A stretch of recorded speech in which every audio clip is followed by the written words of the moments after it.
Hey, what's up, everybody? BDF44 coming at you with another video. All right, so the Lakers, they play the Suns tonight, 7 p.m. Pacific, 10 p.m. Eastern, and essentially, the misdirection is in place. I do not trust what I'm hearing about in regards to this injury report. Not at all. The Suns are essentially saying that Devin Booker and Bradley Beal are doubtful. I expect to see both of them. I do. I expect this. They said Bradley Beal is dealing with left heel soreness. I think it is, and Booker possibly a back. If they, I don't trust it. Usually, when stars know the Lakers on tab, if there's any chance they can go, especially since it's a game here at Crypto.com Arena in Los Angeles, they're gonna go. So I think they're just trying to throw us a little misdirection.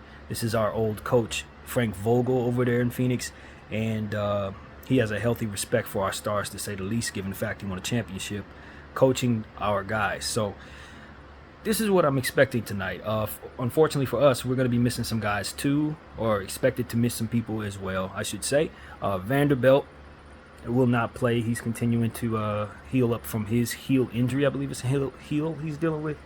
And I understand that Jalen Hood-Schifino is still going to be out. I'm not sure exactly what his ailment is. And now we have Cam Reddish, one of the better players from the Denver game, coming off of our bench. He is going to be missing in action potentially, with some sort of illness as well, or ailment rather. So yeah, we're going to be a little short in regards to our bench, and we're going to need our bench to step up in ways that they just weren't able to against the Denver Nuggets. We shot below 37% from behind the arc, which is not a characteristic that the Lakers have been showing in the preseason. So hopefully we can bounce back. Hopefully that was just an anomaly, and we can get back to our well-shooting ways. LeBron James, I thought he played pretty well, but we took him out of the game, trying to limit his minutes significantly. And from what I understand, is going to be a plan this year. I don't think that's going to be a plan he's going to be happy with. It's not a plan that I think really works for us. I know he has a lot of mileage on him, more than anyone else who's ever played the game. But at the same time, we got to understand what type of work he's put into being conditioned properly. And I think a lot of what has went wrong has been the fact that we've been giving him such inconsistent lower minutes every season. He needs to keep doing what he's been doing, because he's showing us that his production per minute is still what it always has been. So I just don't agree with our approach to LeBron James, treating him like he's an old man just because he is an old man. Doesn't take into account that he is an alien, for which he's always shown us he is. You got to treat an old alien different than you would treat an old human. He's an old alien. So what do you do with an old alien? You let that old alien prove to you that he has fallen off before you actually treat him as if he has. And I don't think we're doing that. The science behind LeBron James's body is not something that we fully understand. So acting like he's just a regular man, I think is a mistake. I really think it's a mistake, man. We need to just let him play his regular 35 minutes every night, and until the injury hits, like any other young player, you sit him when the injury hits, and then you deal with the load management. All this other load management stuff that we're doing, assuming that he's falling off, assuming this and assuming that about him, I think is a mistake, and I think it's going to coerce him into injuries. And I just don't think it's the right way to go. I really don't. Anthony Davis, man, you didn't score at all in the second half of the game. This is the same old tendencies. I'm starting to wonder if it has nothing to do in regards to his conditioning, because I used to say, well, he's just not in the greatest of shape. He's dealing with injuries and stuff like that. But usually he comes out of the locker room second half of these basketball games and just doesn't really give us anything offensively. And we have offensive talent, but we still count on him to give us above 20, 25 points a game. So if he's giving us 17, there's going to be reason to believe we're going to lose that game. And we've seen enough evidence of that. When he doesn't get his touches in the third quarter, we usually don't win that game. So what more needs to be said in regards to that? We need Anthony Davis not to give him passes for being aggressive, because he's not being aggressive, rather, because I've heard him say during an interview, when someone tried to challenge him on his aggression, he says, I'm a pretty aggressive player. No, you're not. Not when you don't score a single point in the second half of basketball game. No. And your defense comes to you naturally, so I'm not giving you a pass for that. You are a two-way superstar, not a defensive player. Okay? We didn't give Mutombo $186 million. to play one side of the ball. We gave Anthony Davis, who can score 60 points in a basketball game while getting 7 blocks, that money. So that's what we need from him, man. I'm not really giving him any passes. I wouldn't give no passes to Giannis, two-way superstar. I'm not giving no passes to anybody that can do what it is they can do. You're going to step up and give us what we need in the second half, or we're going to get on your case about not. It's not going to be no passes. That's it. That's how I feel about Anthony Davis. I don't have the patience for that. I don't think anybody in this team has the patience for that. LeBron James is older. Even though he's an old alien, he's still an older guy, and we need to respect that there are going to be nights where he doesn't have it like that. He's going to settle for threes because he can't fly all over the place like he used to. But at the end of the day, Anthony Davis is capable. Anthony Davis is, 30 years old? I don't want to hear it. I don't want to see him not score in the second half of basketball games. I don't want to see him act as if his talent disappears after he comes out of the locker room in the halftime. I don't want to see that. As a fan, I'm going to hold him accountable early right now. Second game of the season, we're going to get on your case all year about that, man. And I'm not the only one that's going to do it. All of our Laker analysts unanimously basically agree that Anthony Davis is more than capable of scoring 30 points a night. He can. And whatever keeps him from doing that is mental. So we want him to step up. We want our coaches to put him in position to get his touches, and that is it. I do like the fact that we have guys like Christian Wood and Rui Hachimura who could score, and Austin Reeves who can help, and obviously Taurean Prince who's been shooting the ball very well. But that's not taken away from the fact that Anthony Davis is getting paid the big bucks, man. And we need these second half performances to be just as good as the first half on the offensive side of the ball, man. So yeah, there's not going to be a whole lot of tolerance for that. This is year 6 of him being a Laker? Year 5, year 6? We need those second half performances, man. So that's what I have to say there. D'Angelo Russell did not play his greatest game in the previous matchup. Played so fantastic in the preseason. We just want to see him be very consistent. Same thing with Rui Hachimura. He didn't have the most efficient preseason after being someone who basically never missed any shots in the playoffs. He didn't hardly miss anything since becoming a Laker until now. He was 2 for 9, if I'm not mistaken. Don't quote me on those numbers, but that's not what we need from Rui. We need his efficiency to come back up, and we need him to be able to hit his shots. And if he can't do that, then it's gonna result in him being further down the pecking order. He's not gonna be considered one of them top stars, and he's got to reprove himself. So we don't want that. But we had a very lackluster performance against a team that's been talking a lot about us. At the end of the basketball game, the Denver Nugget fans were screaming, "Who's your daddy?" Like, there's no excuse for that. There's no excuse for that. For one, it's ring night, and they're the ones that should be caught off guard, putting up their very first banner in the history of their sport. We've been caught off guard so many times as Laker fans, getting a ring night going, putting the banner up, and then proceeding to get blown out. I'd expect that we would have that type of energy for someone else, and we just did not. And so I'm not entirely pleased with that performance. I've listened to other analysts. Some of them were giving the Lakers passes, which is something I can, it's fine. It's game 1. I'm not upset at the fact that we still don't know each other. We got to, define our identity. We didn't use our starters to close basketball games in the preseason. So these type of things, I can understand where people would be okay with the Lakers not necessarily playing their greatest ball. But the pride factor is where I'm having a problem. You got your best player on your team not scoring a single point in the second half. And your guy, the legend in the history of the sport, is not able to finish basketball games because of some, idea that he shouldn't be out there rather than what it is that we're seeing. And you take him off the floor, you're down by 5, and then proceed to go back down by 11 and never recover. Like, these are the type of things that I do not want to see, man. So the Lakers got to get their act together. I'm not one of those fans that's gonna give them a pass. Not me. I'm just not there with it. I know what we're capable of. We've already won a championship, and there should be some pride attached to that. Not us going into other teams' houses and getting knocked off for any reason, really, for any reason. Not when we've had this much time together as a core. Nah, hell no. So that is my point of view. I'm still upset about that loss, very. And I understand that Vanderbilt would have helped. I understand that Jalen Hood-Schifino playing well would have helped our bench, would have boosted us, so we did miss some players. But that is an excuse that I'm not really holding on to too much, because we have one of the deepest teams, if not the deepest team in basketball. Next man up should be something we should be thinking about at all times. So I just want us to be more prepared, man. We're going into another game against a very serious team. Obviously, this is our home opener. We're very excited about having the floor be Laker yellow, but our team has to have a much more centered approach against a much deeper basketball team, in my opinion, than the Denver Nuggets is in Phoenix. Phoenix Suns are coming in obviously shorthanded, but you still got to deal with their talent. Kevin Durant will still be out there for certain. You know, Yusuf Nurkic is playing well. They got guys like Bol. There's a few other names that are not coming to mind, but they're there. They have plenty of talent, man, and we're going to have to deal with them. Eric Gordon is having a very good season to start. His preseason was strong. We're going to have to deal with him. You know, they just got a lot of talent that we must account for, and at the end of the day, I don't want to use us being down a few guys as an excuse for us not coming into our home opener looking to slap them in the mouth.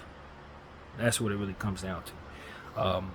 Our rebounding was solid, but we allowed too many offensive rebounds to their team, second chance points, things like that. We must do a much better job rebounding the ball against this squad.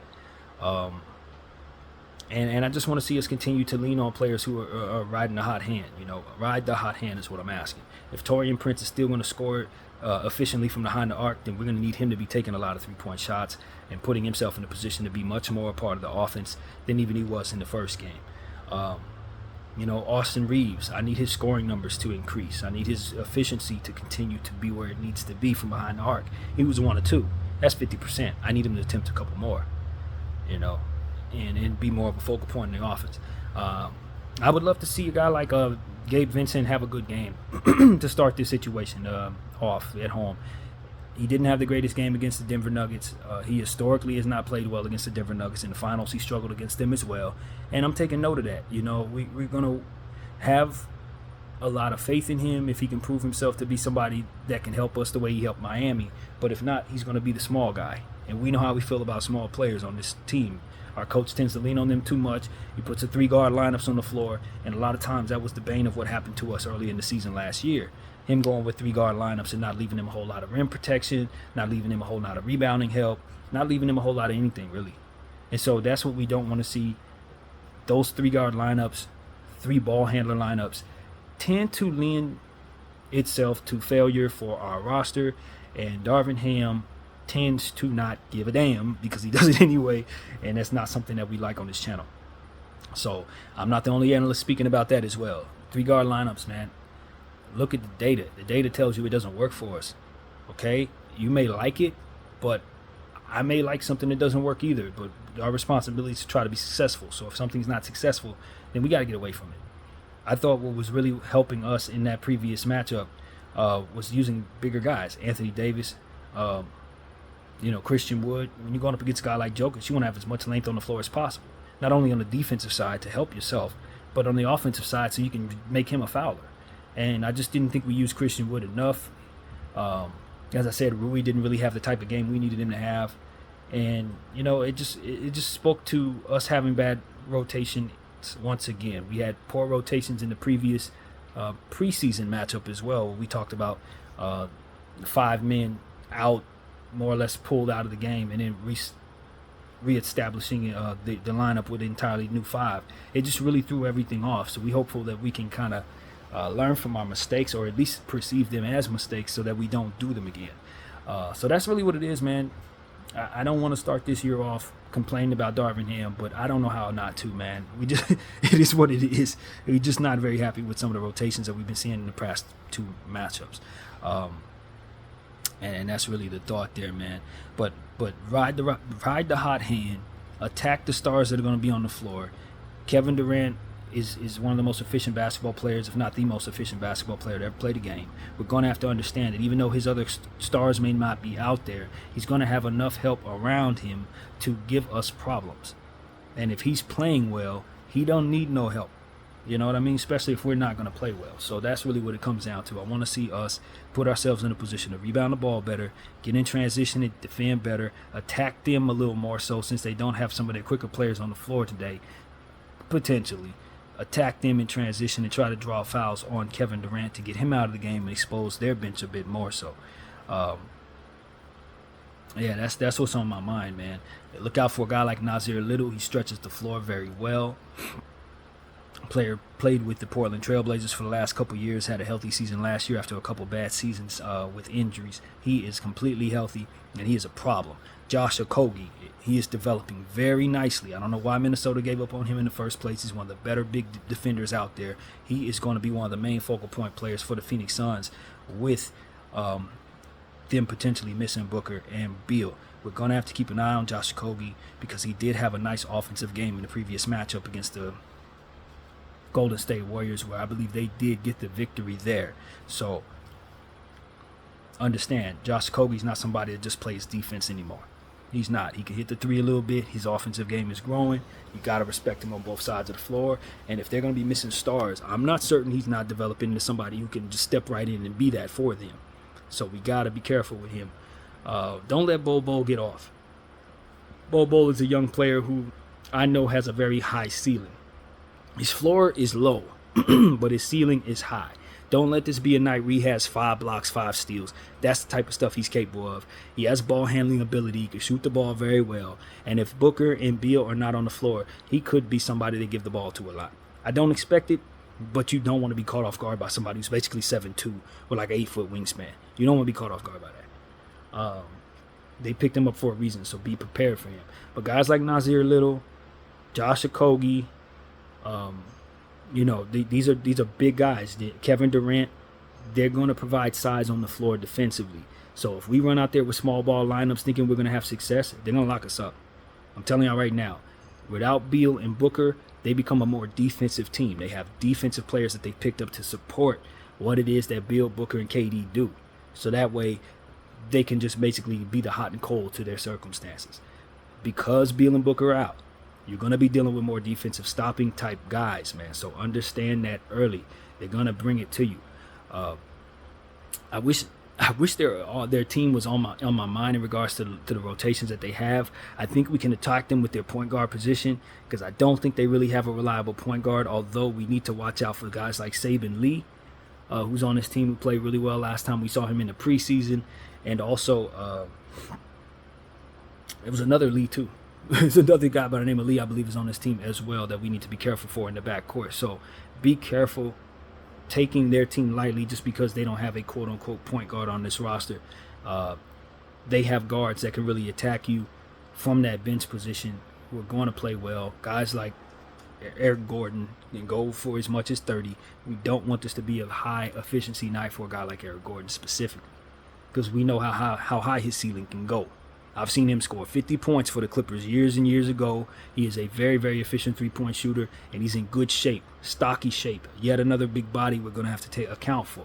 So this ain't the night to be small, Darvin. I'm telling you, Phoenix is not a shallow team. Just because they're missing their stars does not mean they don't have plenty of role players that are reliable enough to come at us and developing players that can really, really go. Eubanks, I think his name is either Eubanks or Eubanks. I don't know if I'm pronouncing it correctly, but he played with the Portland Trail Blazers last year. Another guy who can play very well for them. Another guy who's basically a double-double threat with players missing. He's going to take on more of a focal point for the Phoenix Suns. You must account for Eubanks. Please understand this. This ain't the Phoenix Suns where, they're missing stars so we can just waltz on it. No, they got plenty of talent that can come at you, specifically defensive guys. There's another name, man. A guy played for the San Antonio Spurs. I wish his name would come back around. He has a 2 last name type of hyphen type of deal.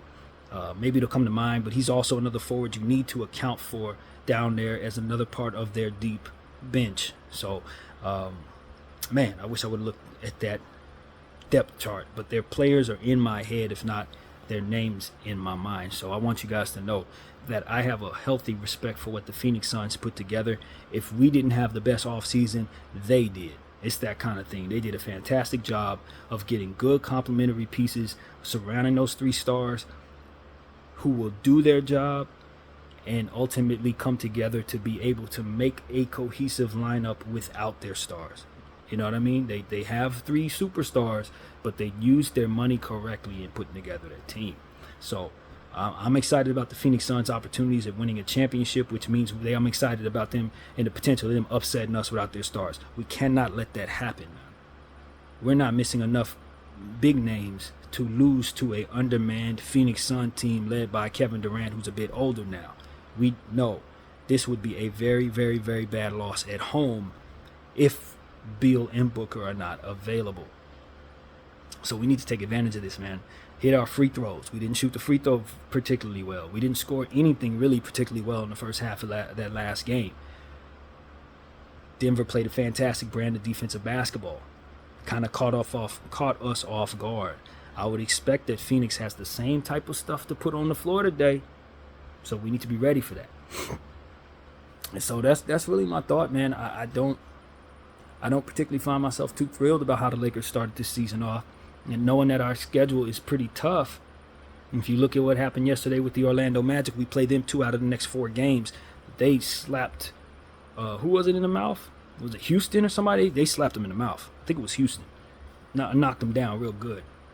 So I just want to let people know we cannot find ourselves taking this team lightly. Was it Houston? Might not have been Houston. Whoever they beat pretty well. No, it was Houston. It definitely was Houston. Nevertheless, we need to be very careful not to drop this particular basketball game with 2 games against them coming up, a game against the Clippers, who we never beat, coming up.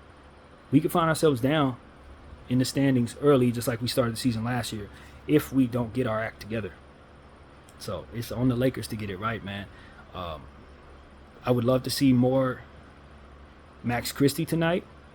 I would love to see more Jackson Hayes tonight, because those guys didn't get a chance to play very much in the last game, and I think that it could have helped us a lot on both sides of the floor. When you have the type of leaping ability that a guy like Jackson Hayes, you can get a lot of easy buckets, a lot of offensive rebounds, things of that nature. You want to utilize your size there. And we just got to, if Anthony Davis is going to have issues scoring the ball, hey, we got Christian Wood for that. Christian Wood is a uber talented, similar build type guy. He's not going to help you defensively, but offensively, he's talented, man. Very, very, very gifted. So we got to get him up in the 30-point scoring range. If Anthony Davis only going to give us 17, we got to make sure Christian Wood's getting his touches and make sure he's in position to do what he does best, man. I saw his body language when we set him down. I felt the same way. I did not like how we rotated in that game, and we can't start the season off specifically with his confidence being wavered in regards to how he's being used. Not when he was in Jason Kidd's lineup last year, not getting used at all. You're going to mess with his confidence, and ultimately he's not going to give us what we need from him. You told him you were going to give him a big role. I'm expecting to see that, especially not in place of these stupid 3-guard small ball lineups that don't work, Darvin.